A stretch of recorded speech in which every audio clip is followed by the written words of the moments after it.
During a late-night cleaning shift in a corporate skyscraper, a man accidentally overhears a conversation in Russian through a slightly ajar door and uncovers a billion-dollar plan that could sink one of the country's largest companies. What he does next will change his life and awaken enemies willing to do anything to silence him. Chapter 1. A winter dawn in a working-class Pittsburgh neighborhood woke up like any other for the past 8 years, gray, unforgiving, and full of promises no one intended to keep. Michael Johnson, a 30-year-old man with a face prematurely etched with worry, rose from the narrow bed in their 2-bedroom apartment on the 9th floor of a building on Sunnyside Lane. The street's name was ironic. The sun rarely visited the old brick buildings that stood in rows like stone soldiers, a reminder of the times when his grandfather built this neighborhood with his own hands, believing in a better future for his grandchildren. From the small room next door, he heard the quiet, muffled crying of Annie, as if even in her suffering she was trying not to be a bother. The 7-year-old girl, with dark curls inherited from her mother and eyes full of empathy, seemed to understand the suffering of the world around her better than most adults. She woke up every morning with the same question on her lips. "Daddy, I dreamed about Mommy," she said, wiping her eyes with her small fists as Michael entered her room. "She told me I shouldn't cry because it makes you sad too." Michael felt the familiar ache in his heart, the same one that had been with him for 2 years, ever since Catherine died giving birth to their second child. The son hadn't survived a single day. Only Annie was left, his little treasure who carried all the best traits of his deceased wife, her kindness, her intuition, and her capacity for boundless love. "Mommy's right, sweetheart," he said gently, sitting on the edge of the bed and stroking her dark hair. "But sometimes crying doesn't mean you're sad. It means you're remembering someone you love very much. Does Mommy know that sometimes it's hard for me to breathe at night?" Annie's asthma had worsened after they moved to this smaller apartment. The doctor at the local clinic, a tired man with an indifferent gaze, said it was probably environmental stress and prescribed basic medications that Michael could barely afford. "Mommy knows everything," he replied, though deep down he felt like a man who had everything that gave life meaning taken away.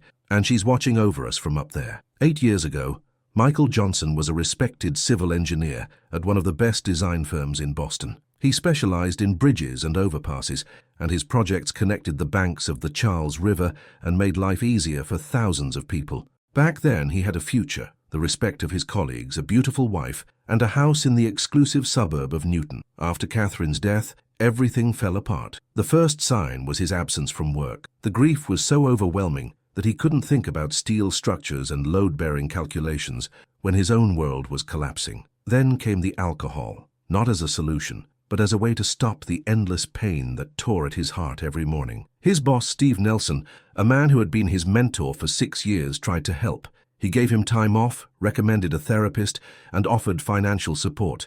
But Michael was too deep in mourning to accept help. More absences, errors in his designs, the smell of alcohol at work, it all led to the inevitable end. "Michael, I understand your pain," Steve said during their last conversation. "I lost my wife 10 years ago myself, but I can't let the company suffer because of your tragedy. People depend on our projects. One mistake in the calculations and a bridge over the Charles River could collapse." His dismissal was officially by mutual agreement, but word of Michael's problems quickly spread in the industry. No one wanted to hire an engineer with a reputation as a drunk, even if his past projects were flawlessly executed. Months of searching for a job turned into a year, then 2. His savings melted away like snow in spring. They had to sell the house in Newton and move into the 2-bedroom apartment in the city's east side, which Catherine had inherited from her parents.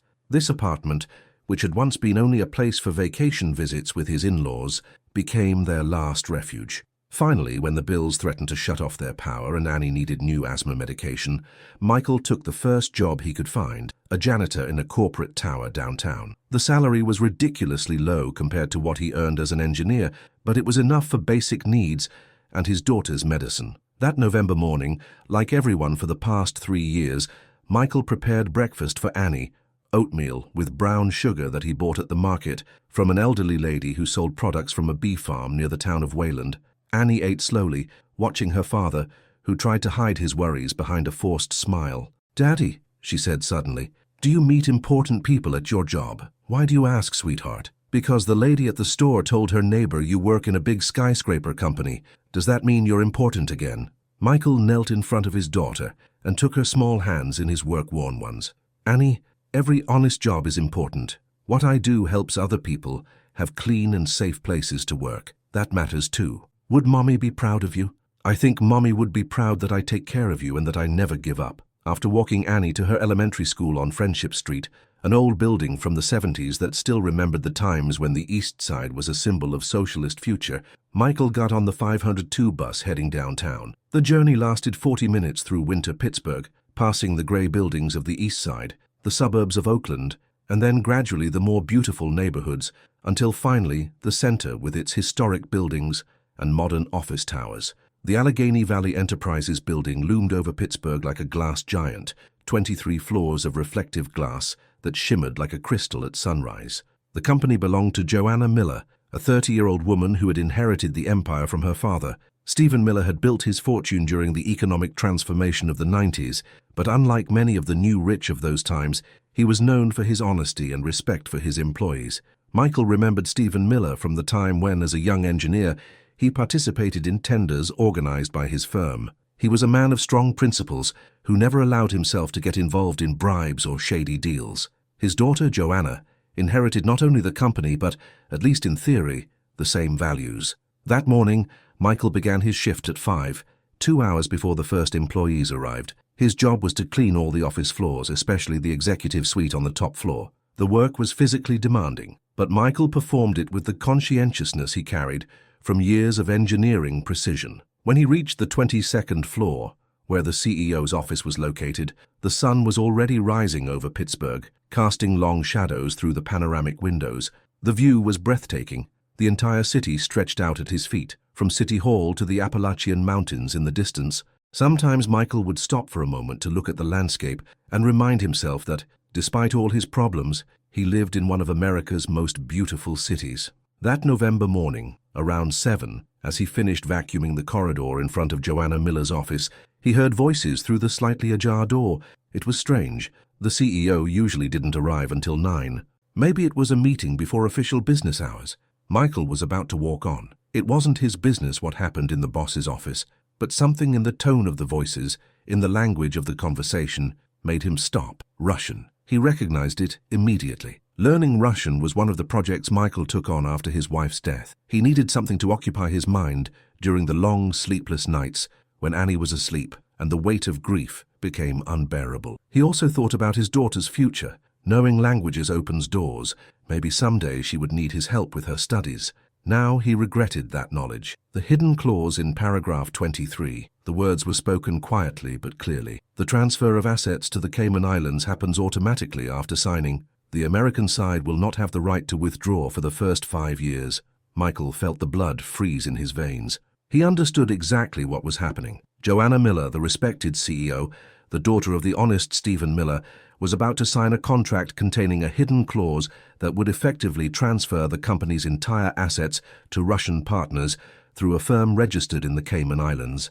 It was a devious fraud that would not only cost hundreds of American families their jobs, but also destroy her father's 30-year legacy. Michael stood in the corridor, clutching a dusting cloth in his hand, and felt like a man who had accidentally looked into someone's window and witnessed a murder. He could walk away, pretend he hadn't heard anything, and continue his invisible life as a janitor. No one would expect heroic deeds from him. He was just a cleaner. What did his word mean against the word of influential businessman? But then he thought of Stephen Miller, who was one of the few honest entrepreneurs he had ever met.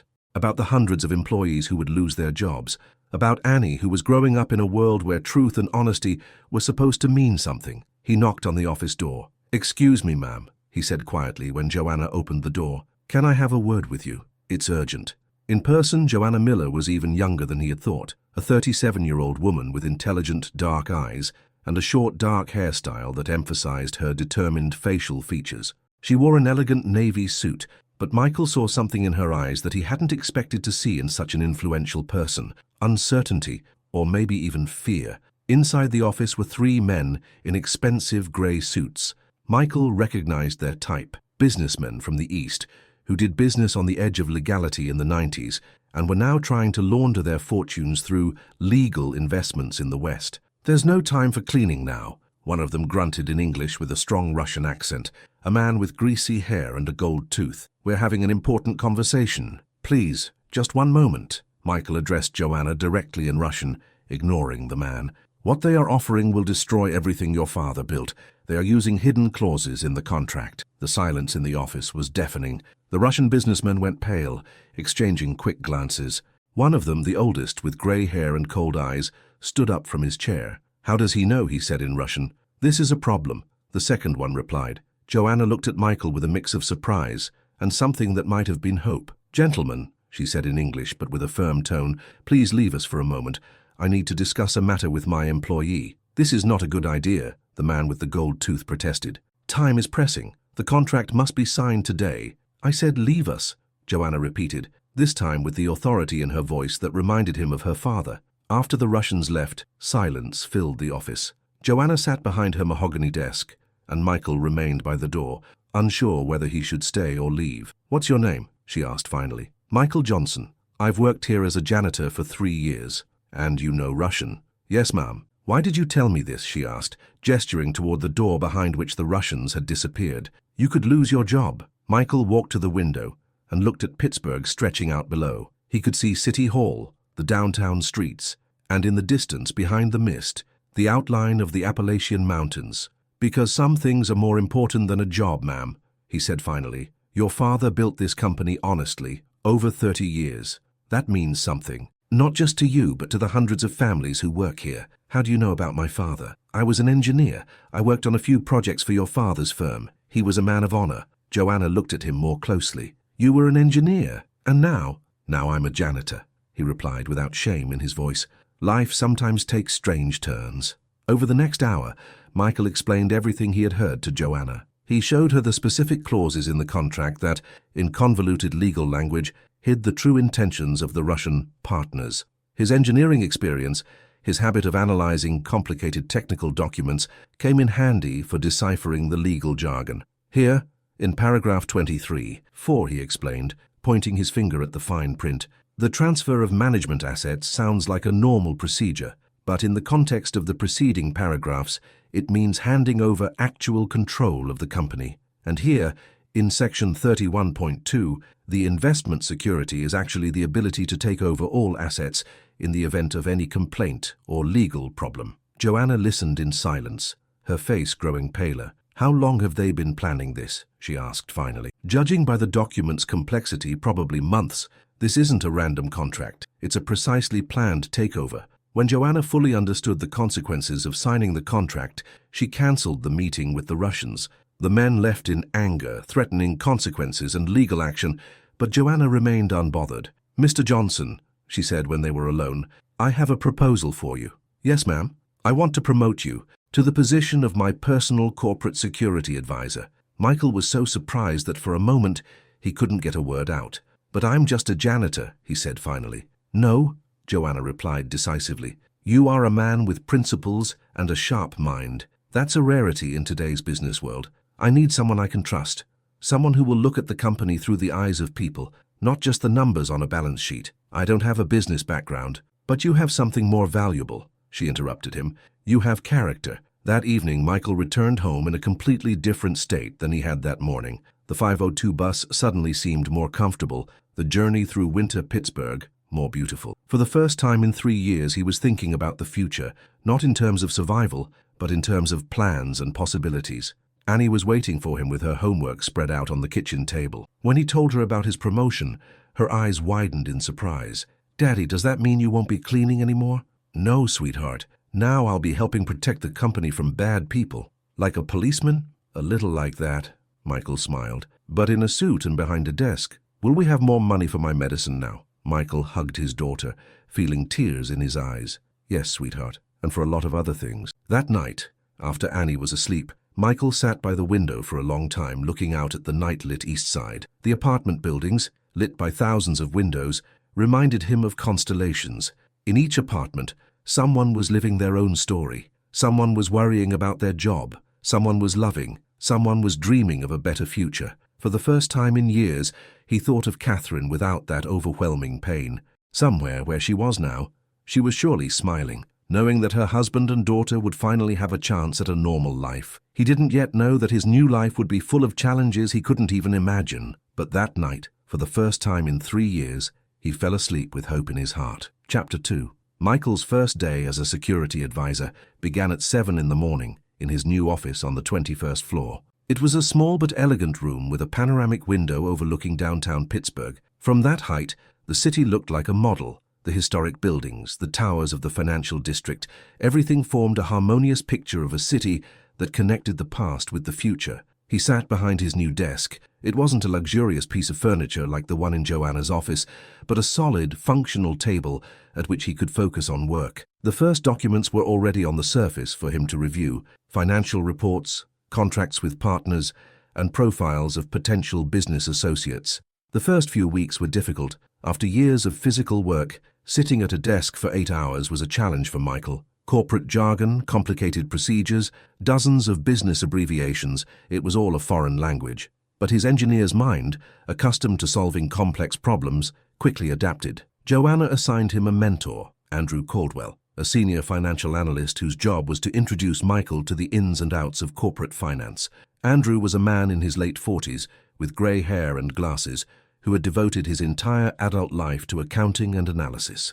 The job of a security advisor isn't just about looking for corporate spies, Andrew explained during one of their first lessons. It's about understanding where the company is vulnerable to fraud, manipulation, where it can lose money through dishonest partners or its own employees. How long does it take to learn this? Michael asked, looking through a pile of financial documents. The theory, a few months. The practice, a lifetime. Every fraudster has a new idea. Every manipulator uses new methods. You have to constantly learn. Michael dedicated his evenings to education. After returning home when Annie had finished her homework and gone to sleep, he would sit at the kitchen table with books on finance, business law, and international business. His brain, for years clouded by alcohol and then cleared by 3 years of sobriety, absorbed knowledge like a sponge. Annie was delighted with her father's change in life, although she didn't fully understand what his new job was. "My daddy's important now," she said proudly to the neighbors in the hallway. "He works in a glass house downtown and wears a suit." Mrs. Peterson from the apartment next door, a retired teacher who often helped Michael with Annie when he worked the night shifts, watched this transformation with a mix of pride and worry. "Michael," she said one evening when she brought Annie home after her after-school activities, "I'm happy about your promotion, but be careful. It's easy to make enemies in those big companies." "Why do you think so?" "Because I've seen stories like this before. An ordinary person gets a chance and others can't forgive them for it, especially those who think they deserved the promotion themselves." Mrs. Peterson was right. Patricia Caldwell, an accidental name similarity, as she was no relation to the retired lady, a long-time company partner, made no secret of her outrage over Michael's promotion. An ambitious woman in her 30s with cold blue eyes and platinum hair, always styled in a perfect bun, she had built her position in the company for 12 years. After her studies at Wharton and an MBA from Harvard, she returned to the U.S. with plans for a quick takeover of Allegheny Valley Enterprises. Stephen Miller, Joanna's father, respected her competence but never fully trusted her. He instinctively sensed a cold calculation in her where there should have been a heart. "This is crazy, Joe," she said to Joanna, using the diminutive from their days at Carnegie Mellon Business School. "You're hiring a janitor for a key position. The board of directors won't let this go without a comment." They were sitting in the exclusive Perseus restaurant in a downtown building, a place where the Pittsburgh business elite met for lunch. Joanna was eating a salad, more out of stress than hunger, while Patricia methodically devoured her tuna carpaccio. "Patricia, this man saved our company," Joanna replied. "He deserves a chance." "Saved it?" Patricia laughed bitterly, putting down her fork. "Or maybe he just wants to suck up. People like him are always looking for opportunities to take advantage of a situation. Look at this realistically. A janitor who accidentally overheard a conversation suddenly becomes a hero. Don't you think that's too convenient? Are you saying it was a setup? I'm saying you should be more careful. You don't know this man's past, and I did some research." Patricia took out an iPad from her purse and showed Joanna articles from local newspapers from a few years ago. Michael Johnson, former engineer, fired for alcohol problems. After his wife's death, he had a nervous breakdown. Does this sound like a person who should have access to confidential information? Joanna read the articles with growing unease. She knew that Michael had been an engineer. He had mentioned the alcohol problems. But the details of his downfall, errors in designs, late-night incidents at construction sites, the intervention of colleagues, were more dramatic than she had imagined. "People change," she said finally, but a hint of doubt had entered her voice. "People rarely change. Patricia replied coldly. Especially alcoholics. It's a lifetime disease, Joe. Your new advisor is a ticking time bomb. But Joanna had her reasons for trusting Michael. Her trauma ran deeper than Patricia knew. 4 years earlier, she was engaged to Leo Novak, the owner of one of the fastest-growing PR agencies in Pittsburgh. Visionary Communications handled the accounts of many firms from the list of the 500 largest U.S. companies. Leo seemed like a loving, caring man, tall, handsome, with dark hair and a charisma that opened all doors. They had been dating for 2 years, and he seemed genuinely interested not only in her, but also in her father's company and her plans for the future. It was only on the eve of their wedding that Joanna discovered the truth. In his office, where she had come to leave a forgotten ring, she found a folder labeled Operation Miller.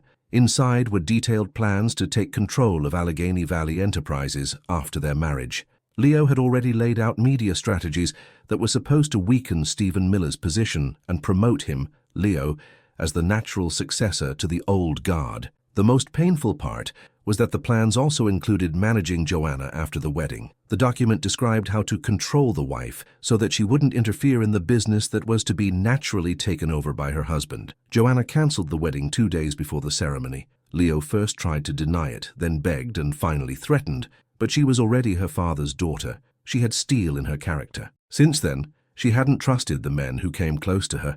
Everyone who showed interest seemed to have a hidden agenda. Rich friends tried to entertain her for money. Ambitious businessmen saw her as a path to success. Even casual acquaintances often ended with the new friends trying to take advantage of knowing the heiress. That's why Michael's attitude, a man who risked his own job to warn her of a fraud, was something unprecedented for her. For the first time in years, she met someone who seemed genuinely selfless, but the doubts fueled by Patricia began to sprout. Did she really do the right thing by promoting Michael? Were his motivations truly as pure as they seemed? Meanwhile, Michael was trying to find his footing in his new role. After weeks of learning, he no longer felt completely lost in the corporate world, but his difference from the other managers was still obvious. His background, his way of speaking, his cultural references, everything betrayed his working-class roots. "Michael," Joanna said one day as they reviewed reports in her office, "don't you feel isolated in this job? It's a very different environment from the one you come from." "Sometimes," he answered honestly, "but not because of the work, because of the people. Some look at me like I'm an alien." "Who specifically?" "I don't want to point fingers, but I hear conversations that suddenly stop when I approach. I see the looks, I get it. I'm a janitor who overnight became an advisor. It seems unrealistic." Joanna felt uneasy. Maybe she had misjudged the office dynamics. "Would you want to go back to your previous job?" "No," he answered quickly. "This job isn't just a chance for me, it's a chance for Annie. For the first time in years, I'm thinking about her future, not in terms of survival, but opportunities." Michael's first test came sooner than he expected. During a routine review of documents before a quarterly board meeting, he noticed something troubling. The numbers in the financial report presented to the board were different from the internal documents he had seen earlier. The difference was subtle but significant. Several items in the operational costs were inflated, which made the company look less profitable on paper. It could have been a simple mistake, but Michael's engineering training had taught him that accidental errors are rarely systematic. He approached Joanna with the original documents. "Ma'am, I think someone is manipulating the financial reports," he said cautiously. Joanna looked at the documents. The difference was indeed subtle, but for a trained eye, it was clear. "Who had access to these reports?" she asked. "Only you, Patricia, the accounting department, and the external auditors." "And you." "And me," Michael agreed. "But I don't have the authority to change documents." Joanna studied the modification times of the files. The last changes were made late at night from Patricia's computer. "It could have been an accident," she said, but without conviction. "Maybe," Michael replied, "but the pattern is systematic. Every inflation makes the company look financially worse. Who would have an interest in that? Someone who wants the company to look weak before a potential takeover," Joanna answered slowly, a realization dawning. That night, Joanna stayed in the office late, analyzing all the financial reports from the past few months. Michael, seeing the light in her office through the window, brought her coffee. "You don't have to stay," she said, tired. "I want to help," he answered simply. Together, they went through all the reports from the last 6 months. The pattern was clear. Someone had been systematically distorting the data to make the company look financially weak. This could have been preparation for a hostile takeover or a management buyout at an artificially low price. "Michael," Joanna said at midnight, looking at the night-lit Pittsburgh outside the window. "Do you think that Patricia could be behind this?" "I don't know Patricia well enough to judge," he answered diplomatically, "but the motive is clear. If the company looks weak, the board might approve a sale or a leadership change." "You mean they might remove me?" "It's possible. Boards act in the shareholders' interests.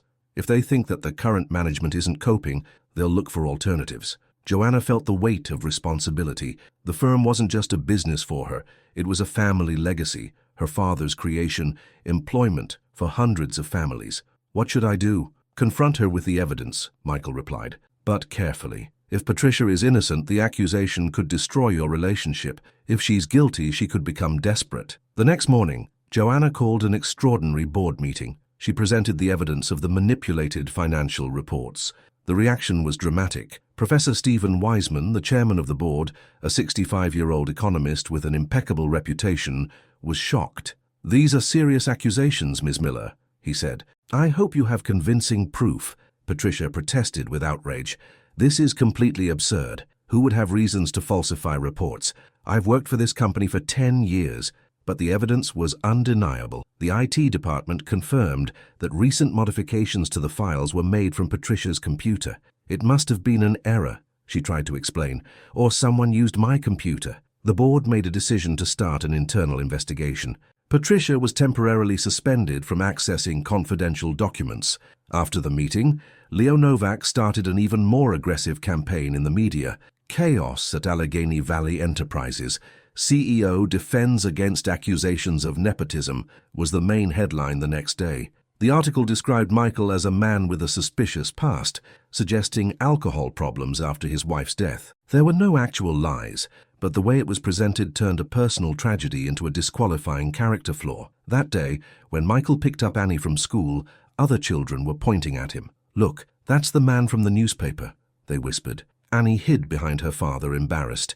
"Daddy, are we bad people?" she asked that evening. Michael knelt in front of his daughter and took her small hands.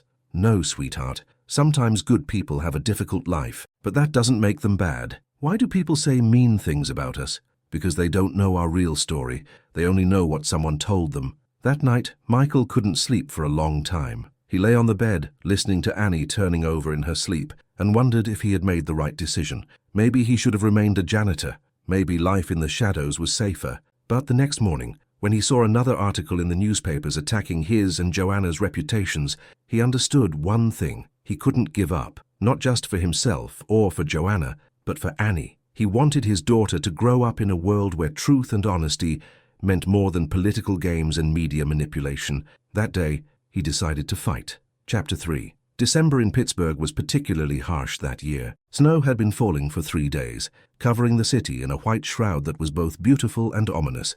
The streets were slippery, and the wind whipped at the coats of passers-by, as if nature itself had conspired against anyone who dared to leave their homes. Michael walked to work through the streets of his East Side neighborhood, passing the old brick buildings that looked even more grim in the snow than usual. Children played in snowball fights between the buildings, their laughter a sharp contrast to the harshness of their surroundings. They reminded him of his own childhood on those same streets, when he ran between the buildings, dreaming of a life beyond concrete walls. Now, 4 months after his promotion, his position was becoming more and more precarious. Leo Novak hadn't taken his eyes off him, and each day brought new insinuations in the media. What was worse? The attacks were beginning to affect Joanna herself. "Maybe Leo is right," she said one day, standing by the window of her office, looking out at the snow-covered city. "Maybe I made a mistake, promoting you so quickly." Michael felt a sharp and sudden pain in his stomach. During these months of working together, he had begun to feel something more for Joanna than professional respect. She was intelligent, dedicated to the company, but also lonely in a way he understood. In the evenings, when they were alone in the office, they talked about everything, about business, about life, about the dreams they didn't dare to pursue. Joanna talked about the pressure of being the sole heir to a family empire, about how every decision was scrutinized by the media and competitors. Michael shared stories about raising Annie alone, about his nightly fears that he wouldn't be a good enough father for a daughter who deserved the whole world. These conversations, happening in quiet offices after official hours, were moments when they both could be themselves, not a CEO and a security advisor, but simply a woman and a man trying to navigate a complicated world. "Do you regret your decision?" he asked quietly. Joanna didn't answer immediately. She was looking at City Hall, which stood majestically over the city despite the winter gloom. "I don't know," she said finally. "I don't know who I can trust anymore." It was like a blow to his heart. Michael understood her position, but it hurt him that after everything they had gone through together, she could still doubt him. "I understand," he said simply. "If you think I should resign—" "No," she interrupted quickly, then softer. "That's not it. This isn't about you, Michael. This is about me, about whether I'm cut out for this job." At the same time, Michael's home situation was deteriorating. Annie was having more and more asthma attacks, particularly at night. The local doctor, an overworked man with tired eyes, said it was probably stress and that it would go away on its own. But Michael saw how his daughter was suffering. "Daddy, why is everyone looking at us so strange?" she asked when he picked her up from school. Michael didn't know what to answer. He couldn't possibly explain to a 7-year-old girl the complexity of the adult world, where politics and business mingle with personal vendettas. The local community in the East Side, initially proud of his success, began to treat him with suspicion. Neighbors whispered in the corridors, and children at school repeated things they had heard at home. Even Mrs. Peterson, always supportive, expressed her concerns. "Michael," she said one evening when she brought Annie home after her after-school activities, "maybe you should consider stepping back. The pressure is too much for a child." "But if I give up, they'll win," he replied. "Sometimes winning and losing aren't the most important things," the wise woman replied. "Sometimes the most important thing is protecting those we love." The breakthrough came unexpectedly. Brandon Miller, a senior janitor who had been working in the building for 12 years, came to Michael with a small flash drive. "I found this in the wastebasket in Patricia's office," he said quietly, looking around nervously. "I thought it was ordinary trash, but maybe it'll interest you." Brandon was a man in his 50s who had worked invisible jobs for decades, cleaning the offices of wealthy businessmen. Like Michael, he belonged to the class of people whom others don't notice, valuable for intelligence gathering. On the flash drive were copies of correspondence between Patricia and consulting firms from Luxembourg. The documents showed that for the past 2 years, Patricia had been systematically pulling funds from the company through fictional consulting contracts. The money went to accounts in tax havens. Michael realized that this was bigger than just manipulating reports. Patricia had been stealing from the company for years, preparing to take over control of the financially weakened enterprise. But when he wanted to show the evidence to Joanna the next day, he discovered that the files had been deleted remotely. Someone had been monitoring her computer and had cleaned everything. "There are no proofs," Patricia said with a cold smile when Michael tried to confront her. "It's just the word of a fired-on charity janitor against the word of an experienced manager." That day, Leo Novak published his most vicious article. He accused Michael of attempts at industrial espionage and blackmail. The article included a photo of Michael from the time when he suffered from alcoholism, an emaciated, unshaven man who looked like someone capable of the worst. "Can a man with such a past work in a strategic sector of the economy?" the article asked rhetorically. Annie read the article on the internet at school. She came home crying. "Daddy, are you really a bad person?" she asked through tears. Michael hugged his daughter and felt something breaking inside. Throughout his life, he had tried to be an example for Annie. After his wife's death, he fought his demons, but with the help of a therapist and a support group at his local church, he finally defeated them. Now all of that was being used against him. "Sweetheart," he said, stroking her hair, "sometimes adults make mistakes, but you can learn from those mistakes and become a better person. Daddy isn't bad. Daddy just loves you very much." But words could no longer stop the avalanche. The next day, Professor Wiseman, the chairman of the board, called an emergency meeting. "Ms. Miller," he said with clear regret in his voice, "I'm afraid the media situation has become unsustainable. Mr. Johnson must be fired. The company cannot afford further reputational damage." Joanna defended Michael as best she could. "He's an honest man. He saved the company from fraudsters." "Maybe so," the professor replied, "but now he himself has become a problem. I'm sorry." Michael listened to the conversation through a cracked door. He didn't wait for the official dismissal. He packed his things and left the building that he was a janitor in, then an advisor, and now nothing. Outside, snow was falling. The flakes danced in the yellow light of the streetlights like white butterflies. Michael walked the empty streets of Pittsburgh, feeling like a man who had built a house on sand and then watched as the waves took everything he had created. When he got home, Annie was already asleep. He sat by her bed, listening to her irregular breathing. The asthma was bothering her again, and thought about the future. His savings would run out in a month. He had to find a new job, But who would hire a man about whom newspapers had written such things?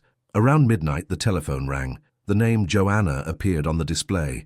"I'm sorry I'm calling so late," she said, and Michael could hear tears in her voice. "I wanted to tell you this isn't the end." "It's over," he replied quietly, so as not to wake Annie. "We lost." "No. Leo and Patricia think they won, but it's not over yet. I know who you really are, Michael, and I will fight for the truth." Silence hung on the other side of the line. "Thank you," Michael said finally, "but maybe you really did make a mistake, hiring me." "No," she replied decidedly. "My mistake was allowing them to win." She hung up. Michael looked at the telephone for a long time, wondering if there was a chance for any justice in a world where money and influence meant more than the truth. Outside, the snow was falling more thickly, covering his East Side neighborhood in a white blanket. Somewhere in the distance, a dog barked.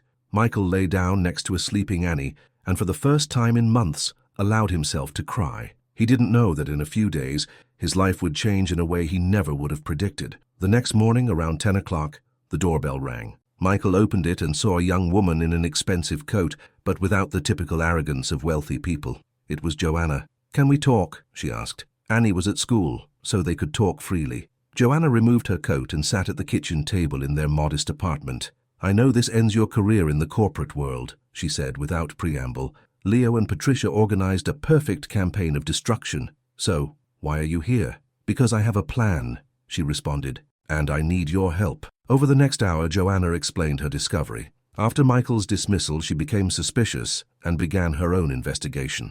Using a private detective, a former policeman who specialized in corporate fraud, she uncovered an extensive network of corruption surrounding Patricia. "She's been planning this takeover since my father's death," she explained.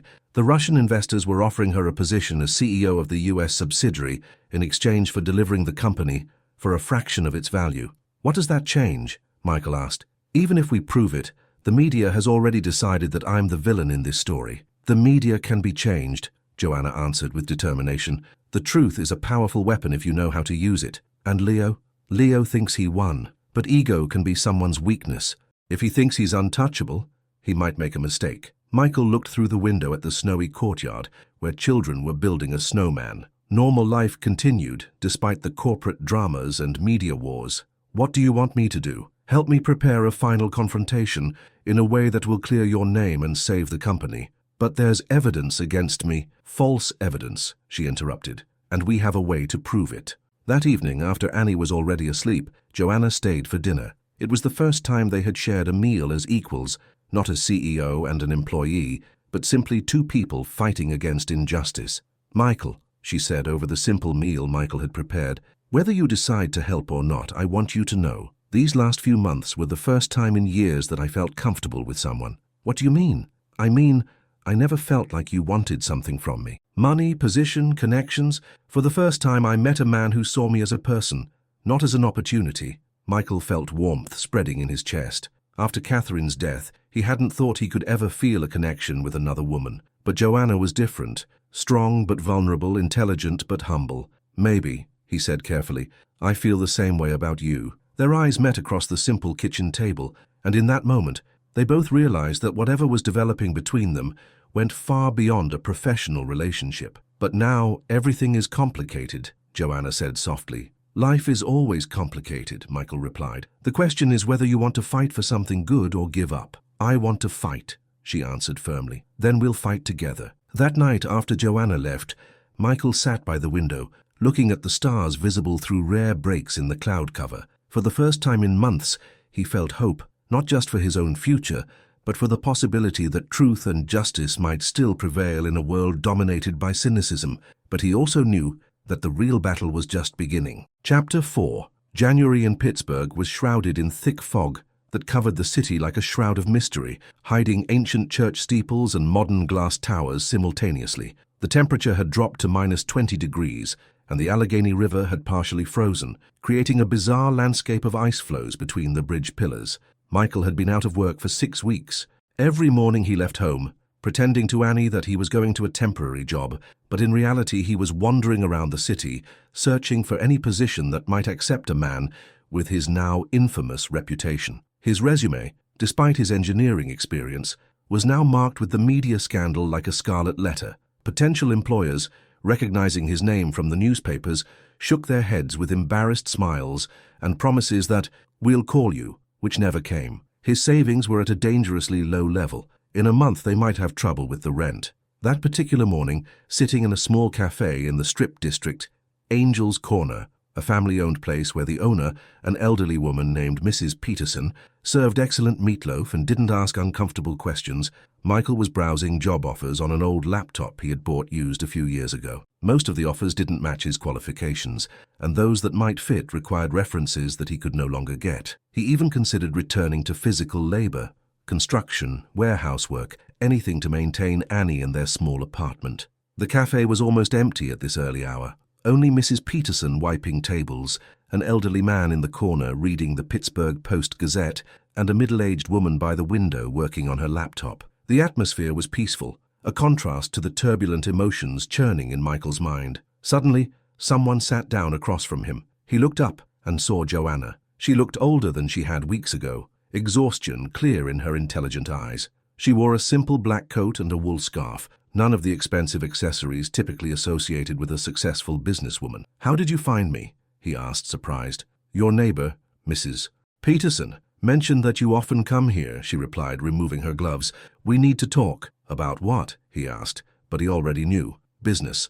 About what's been happening at the company since your departure. It's worse than we expected." Mrs. Peterson approached with a menu, but Joanna politely declined everything except tea. When they were alone again, she leaned forward conspiratorially. "Patricia pushed through a motion on the board to sell a majority stake to an anonymous buyer. She claims that it's the only chance to save the company after the reputational damage." Michael closed his laptop, and the board agreed. "Not yet, but Professor Wiseman seems convinced. Other members are doubtful. Leo's media campaign was so effective that even my strongest supporters question my judgment." "In what way?" "They say I showed poor leadership hiring someone with such a background, that my decision-making is compromised by emotion." Michael felt a familiar anger rising, not at Joanna, but at a system that could destroy a man's reputation based on twisted half-truths. "And what do you want me to do? I'm nobody now, officially fired for incompetence." "You're still the man who saved the company from a Russian takeover. I still need that man." She told him about strange meetings happening at the company, new faces in the offices, people she didn't recognize, computers being upgraded by external IT teams, financial documents disappearing from the servers. "Sounds like preparation," Michael commented. "For what?" "A complete takeover. If they're controlling the information flow, controlling access, eliminating potential witnesses, they're preparing the company for new ownership." Joanna's face went pale in the winter light coming through the cafe window. "But a legal takeover would require my signature or board approval. Unless they find a way to remove you as legally incompetent, a mental breakdown, a personal scandal, anything that would justify an emergency management change." They sat in silence, processing the implications. Around them, normal life continued. Mrs. Peterson preparing lunch specials, a customer entering with newspapers, the sounds of the city waking up outside. "Michael," she said eventually, "have you ever been in love?" The question surprised him. After Catherine's death, he hadn't thought about romantic feelings. He had focused entirely on survival and raising Annie. "Yes," he answered simply, "with my wife." "How did you know it was real?" He thought about it carefully. "Because she saw me as a person, not as a function. She loved me even when I was at my worst. And because being with her made me want to be a better man." Joanna nodded slowly. "Over the past months, working with you, I've felt something I haven't experienced since Leo. But it's different, genuine." Michael looked at her carefully. He saw a vulnerability she rarely showed, an uncertainty beneath her professional confidence. "What are you trying to say?" "I'm trying to say that regardless of what happens with the company, regardless of the media attacks and professional consequences, I feel safe with you. For the first time in years." Her admission hung between them, like a fragile bridge over dangerous waters. "Joanna," he said carefully, "if this is about gratitude—" "It's not about gratitude," she interrupted. "It's about trust, about feeling understood, about love." The word fell into the silence between them. Outside, snow began falling again, large flakes visible through the window. "The situation is complicated," he said gently. "I know, but sometimes the most important decisions are not made based on circumstances. They're based on what feels true." Before he could respond, the man in the corner stood up and approached their table. Recognition dawned. It was one of Leo's associates, a photographer who often followed Joanna for compromising pictures. "Lovely scene," he said with an ugly smile. "A CEO and her disgraced advisor in an intimate conversation. Leo will find this very interesting." Joanna stood up firmly. "We're discussing business matters. Perfectly legitimate." "Of course," the man smirked. "Just business, always just business, right?" After his departure, the atmosphere in the cafe felt contaminated. "They're watching me constantly," Joanna said quietly. "I know, the same thing happens to me, but we can use that against them." "How?" "By giving them exactly what they want to see, but controlling the narrative." He explained a plan that had been forming in his mind for weeks. Instead of fighting the media campaign defensively, they could create an offensive strategy, expose the real conspiracy behind the attacks. But that would require evidence, not just suspicions. "I know where we can find the evidence," he replied, "but it's dangerous." "How dangerous?" "Potentially criminal. Breaking and entering, unauthorized access to computers, document theft." Joanna considered this for a long time. "If we're caught, prison time, the end of everything. And if we don't take action, they win. The company is taken over. Your father's legacy is destroyed and hundreds of people lose their jobs." The decision hung between them, as heavy as the winter air outside. "What do you need from me?" she asked finally. "Time, access, and complete trust." "You have all three," she answered without hesitation. That evening, Michael explained the situation to Annie, as carefully as he could for a 7-year-old. "Sweetheart," he said, sitting next to her on their old sofa, "Daddy will sometimes have to work late, sometimes be away overnight, but it's temporary." "Is it about that nice lady, Joanna?" "Partly. She needs help, and Daddy has to help her. Does she make you happy?" The question surprised him with its directness. "Yes," he answered honestly. "She makes me want to be a better person, like Mommy did." "That's good," Annie said seriously. "Mommy would want you to be happy." "How do you know?" "Because she dreams about me sometimes, and she always says she wants us to be safe and happy." He hugged his daughter, marveling at her wisdom. "Am I going to have a new mommy?" she asked suddenly. "I don't know yet, sweetheart. It depends on many things." "I hope so," she said sleepily. "I like her. She has kind eyes." Lying in bed that night, Michael thought about the risks ahead. If he was caught, he could lose not only his freedom, but also Annie. The authorities might decide that a father with a criminal record couldn't properly care for a child. But he also thought about the alternative, a world where liars and manipulators always won, where good people suffered in silence, where his daughter would grow up thinking that honesty and principle were symptoms of weakness. He made his decision. The next morning he called Joanna. "I'm ready," he said simply. "Are you sure?" "Yes.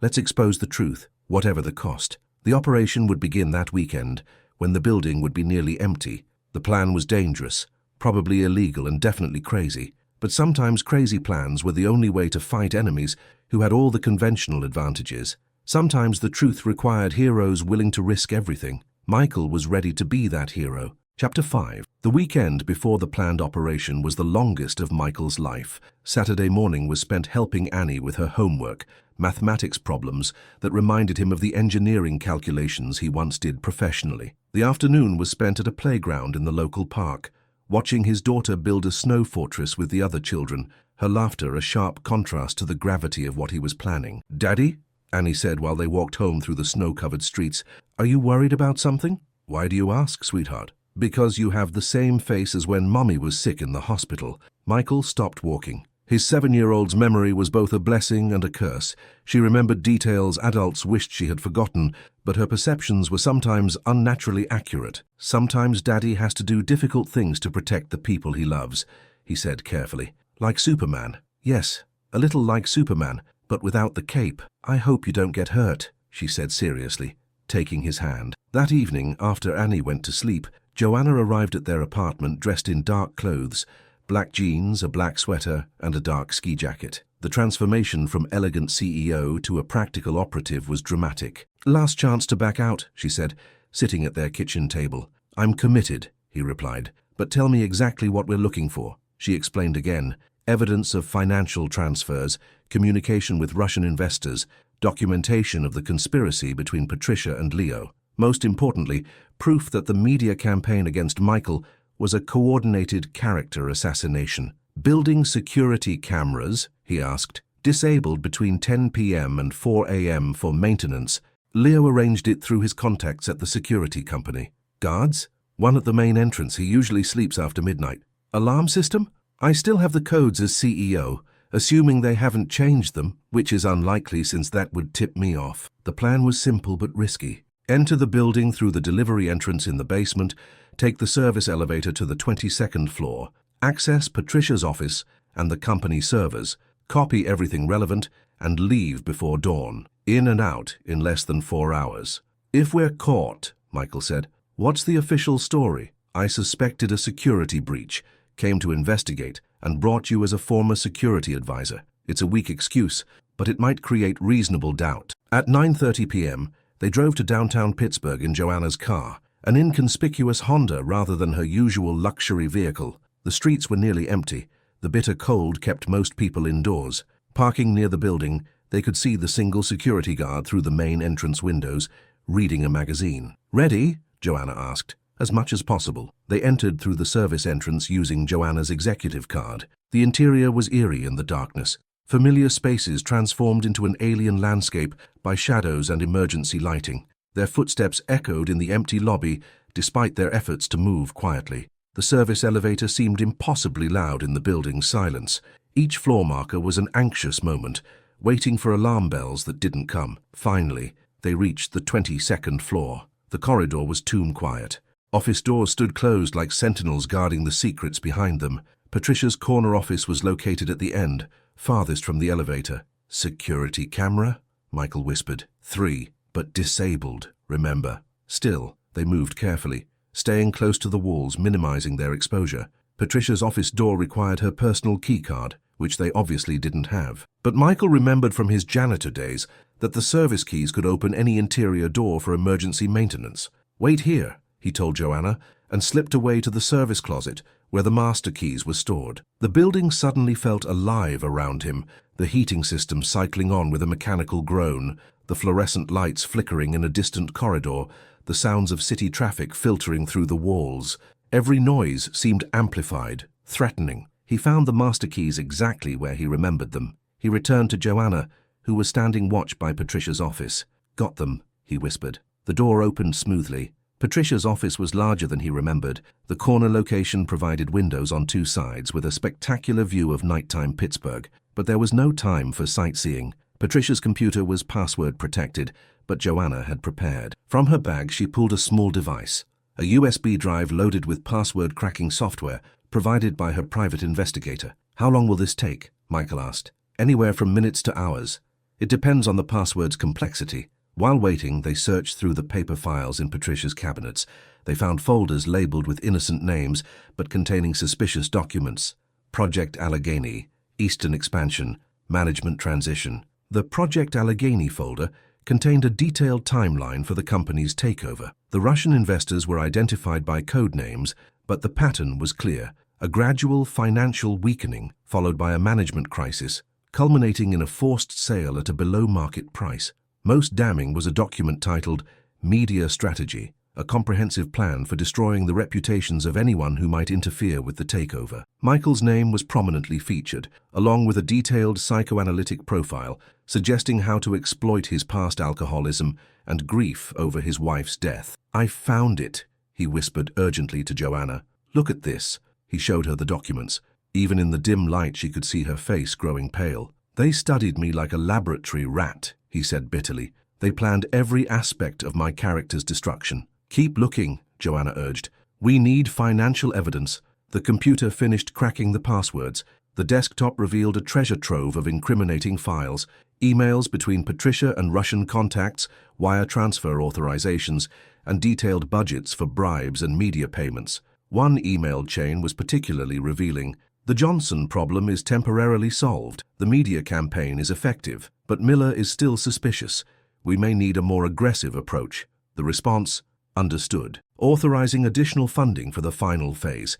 After the takeover is completed, we can handle any remaining witnesses." "What does that mean?" "Handle witnesses?" Joanna asked with worry in her voice. "Probably legal action, lawsuits, maybe criminal charges. But it could be worse." They copied everything to multiple USB drives.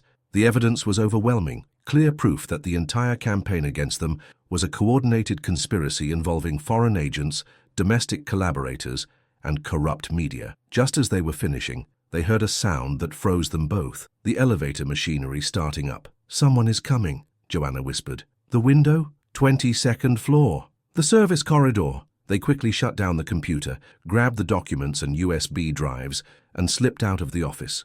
Joanna locked the door behind them as the elevator approached. The service corridor was narrow, lined with pipes and electrical equipment. It was not a hiding place, but a way to the service stairwell. The problem was, the service stairs were alarmed after 10 p.m. The elevator doors opened. They could hear voices, men talking in hushed tones, footsteps in the corridor, heading toward Patricia's office. Shit, Joanna muttered. They have their own keys. The service alarm, Michael whispered. Do we risk it? No choice. He opened the stairwell door. The alarm immediately began shrieking throughout the building. Run, he shouted over the noise. They took the stairs 2 at a time, racing down toward the ground level. Behind them they heard shouting voices, heavier footsteps starting the pursuit. They reached the basement level as the building's security lights began flashing. The main entrance was compromised, but the delivery exit might still be clear. Car keys? He panted. Got them, Joanna responded, equally winded. They reached the car as the security spotlights began sweeping the parking area. She started the engine and pulled out quickly, but without the screeching tires that would attract attention. Do you think they saw us? I don't know, she replied, checking the mirrors. But we got what we needed. They drove in silence through the empty streets, both processing what had just occurred. They had potentially criminal evidence gathering, but they also had proof that they were victims of a sophisticated conspiracy. Now what? Michael asked. Now we prepare for the counterattack, but carefully. This evidence is worthless if we can't present it properly. How do we do that? Leave that to me, she said with grim determination. Leo and Patricia think they've won. It's time to show them how wrong they were. Back at the East Side apartment, they spent hours organizing the copied files, building a timeline of the conspiracy. The evidence was damning but needed proper presentation to convince skeptical audiences. One thing I don't understand, Joanna said around 3 a.m. Why did they let you overhear the original Russian conversation? It seems careless for such a sophisticated operation. Michael thought about it. Maybe not careless. Maybe it was deliberate. What do you mean? Maybe they wanted someone to interfere. It gave them an excuse to accelerate the timeline and create a crisis that justified extreme measures. You mean you were a setup from the beginning? They needed a scapegoat, preferably someone sympathetic enough that a media campaign would seem credible. If true, it meant the conspiracy was even more sophisticated than he had imagined. But it also meant they had a chance to turn the tables completely. Tomorrow we go public, Joanna said firmly. Full exposure, the evidence, the testimony, everything. Are you ready for the consequences? More ready than ever. This ends now. Outside, dawn was breaking over Pittsburgh, painting the sky in shades of pink and gold. A new day was beginning, one that would determine whether truth and justice still mattered in the modern world. Michael looked at the evidence spread across the table and felt a mixture of exhaustion and exhilaration. He finally had the weapons to fight back. The question was, would it be enough? Chapter 6. The press conference was held at a historic downtown hotel in a ballroom with gilded ornaments and crystal chandeliers that remembered the times of old Pittsburgh. Joanna chose this place consciously, not a sterile corporate conference room, but a historic interior that gave weight to the truth being announced. Michael sat in the front row with Annie on his lap. The little girl was fascinated by the cameras and spotlights, but she held herself close to her father, intuitively sensing the importance of the moment. She wore a new blue dress that Joanna had bought for the occasion, the first time in months that Annie had clothes that weren't second-hand. The room was packed. Local media, national television, even international correspondents who had heard rumors of a major scandal in American business. Leo Novak was present as a journalist, sitting in the back with an expression of confident arrogance. Ladies and gentlemen, Joanna began, standing behind the podium in an elegant navy blazer, I have called this conference to present the truth about the recent events at Allegheny Valley Enterprises. Over the following hour, she presented the complete evidence. Financial documents showing Patricia's embezzlement, email communications with the Russian conspirators, and detailed plans for the company's takeover. The documents were projected on large screens, impossible to dismiss as fabrications. Most damning was a voice recording from their nocturnal excursion, a conversation between Patricia and an unknown man discussing the final phase and handling witnesses. These documents prove, Joanna continued, that the conspiracy against our company and against Mr. Michael Johnson was orchestrated by domestic collaborators working with foreign interests. The purpose was the destruction of an American business and the character assassination of an honest man who stood in their way. The questions from the journalists were sharp but increasingly sympathetic. The evidence was overwhelming, and the story was compelling. A small man standing against a powerful conspiracy. Leo tried to ask a provocative question. Ms. Miller, regardless of these allegations, can you deny that a personal relationship with Mr. Johnson influenced your business decisions? Joanna looked directly at him, then at Michael in the front row. Mr. Novak, since you insist on bringing personal matters into a business discussion, yes, there is a personal relationship between Mr. Johnson and myself, but it's not what you've been suggesting in your articles. The room filled with murmurs of speculation. The truth is, Joanna continued calmly, that over these months of fighting together against corruption, we developed something much deeper than a professional collaboration. We developed mutual respect, trust, and yes, love. An audible gasp from the audience.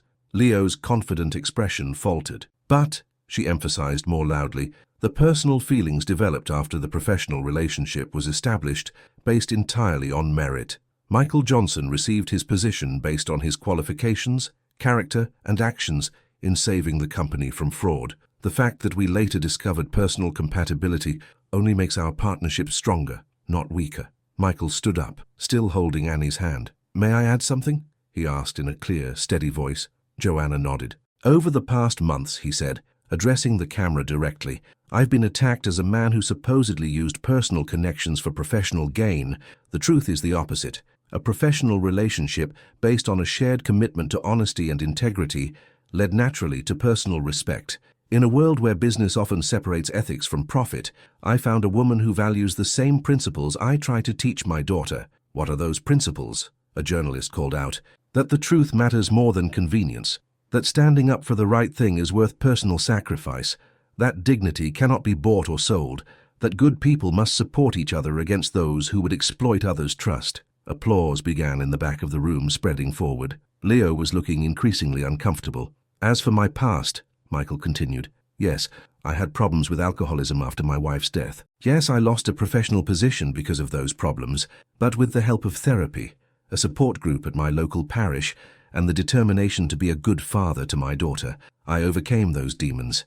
Anyone who uses personal tragedy to discredit character shows more about their own character than mine. More applause, with some people standing. One last thing, he added. I want to thank the woman who saw past my circumstances to my potential, who gave me a chance when nobody else would, who now stands with me against attacks designed to destroy us both. Joanna Miller represents the best of the American business tradition: integrity, courage, and loyalty to employees and the community. The personal relationship with her is an honor of which I am proud, not an embarrassment to hide. A standing ovation. Even some journalists were clapping. Leo slipped out the back exit during the applause.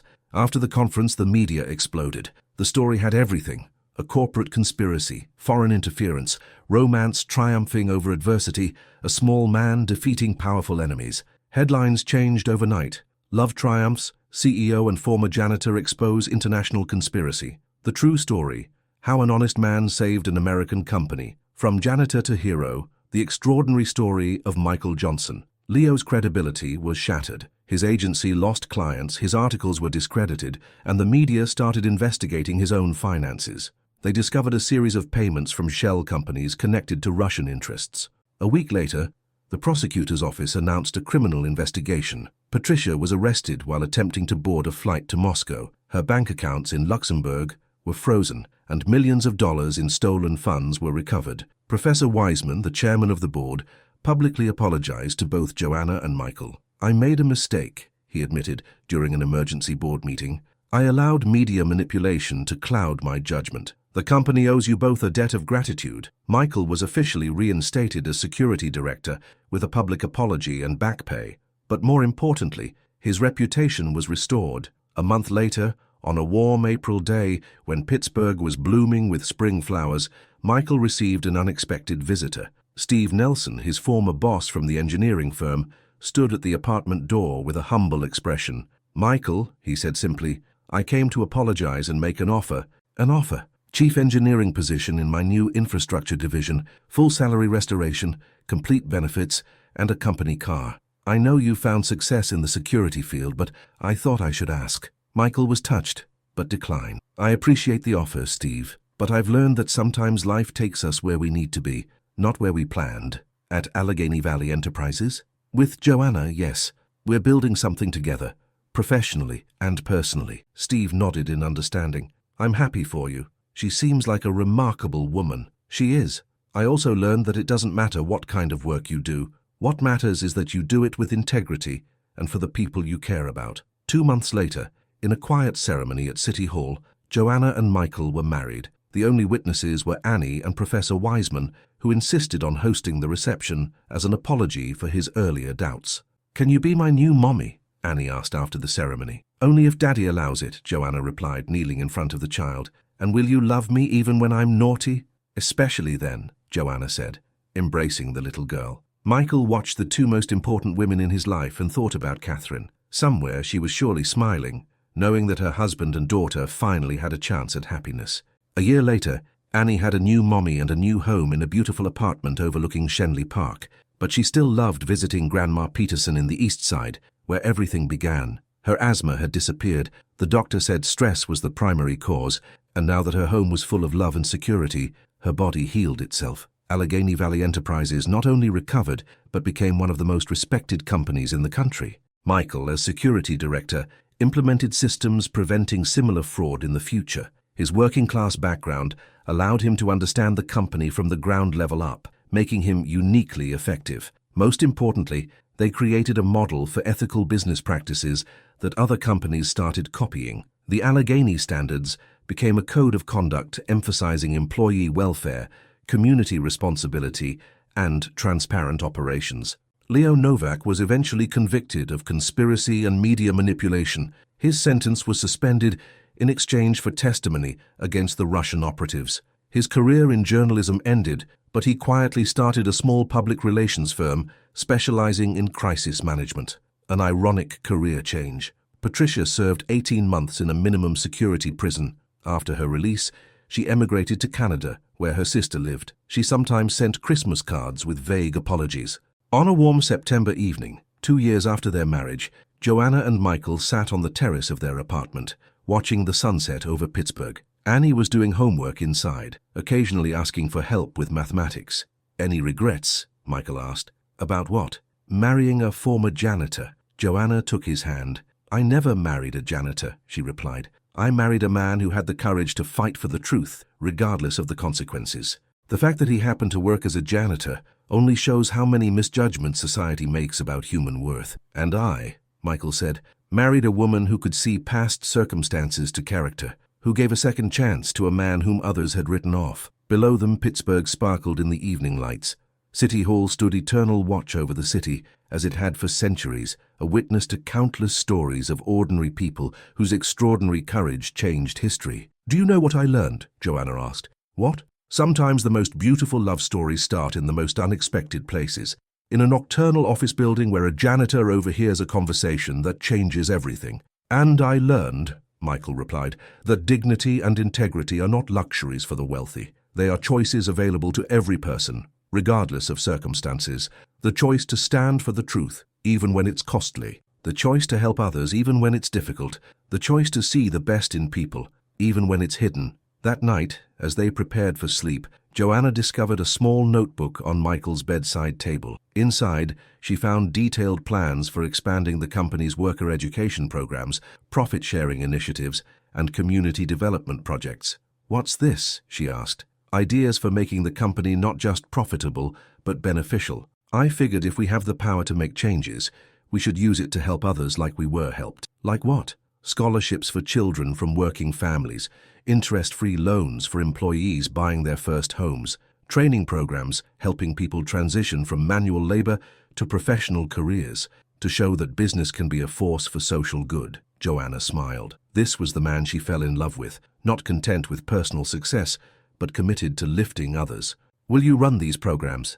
"If you approve as CEO." "I approve as a wife," she replied, kissing him gently. Years passed. Annie grew into an intelligent teenager interested in both business and engineering, combining her parents' interests in a unique way. She planned to study international relations, wanting to help build bridges between nations through honest business practices. Michael and Joanna had another child together, a son they named Stephen, after Joanna's father and Michael's former boss. The boy had his mother's dark eyes and his father's steady temperament. The company continued to grow, but remained committed to ethical practices. It became a model for a family business, maintaining its values in a competitive environment. International recognition followed, but the wealth and success never changed their fundamental character. On the 10th anniversary of their meeting, Michael and Joanna returned to the building where everything started. He now visited as security director, not a janitor, but he still remembered the janitor closets and service corridors that were once his world. "It's strange to think," he said, standing in Joanna's office looking out at Pittsburgh, "that if I hadn't learned Russian to help Annie with her homework, none of this would have happened." "That's not true," Joanna replied. "If it hadn't been a Russian conversation, it would have been something else. Good people find ways to help each other. Honest people attract each other. Love finds a way. Do you think our story is unusual? I think every love story is unusual when it's real. But ours shows that social barriers are less important than shared values. That second chances should be given to people who earn them. That dignity isn't defined by a bank account or a job title." The evening sun streamed through the office windows, the same light that had witnessed their first meeting. But now they stood together as equals, in business, in marriage, in their commitment to building a better world for their children. Michael thought about the long journey from despair to hope, from isolation to love, from survival to purpose. Every difficulty had prepared him for this moment, this life, this chance to make a difference. Sometimes the most beautiful stories begin in the darkest moments. Sometimes the people who seem the most ordinary are capable of the most extraordinary things. Sometimes love not only conquers all but transforms everything it touches. In a world often dominated by cynicism and greed, their story was a reminder that honesty, courage, and genuine love still had the power to change lives, institutions, and communities. It was proof that a happily ever after was not a fairy tale but an achievable reality for people willing to work for it. The end.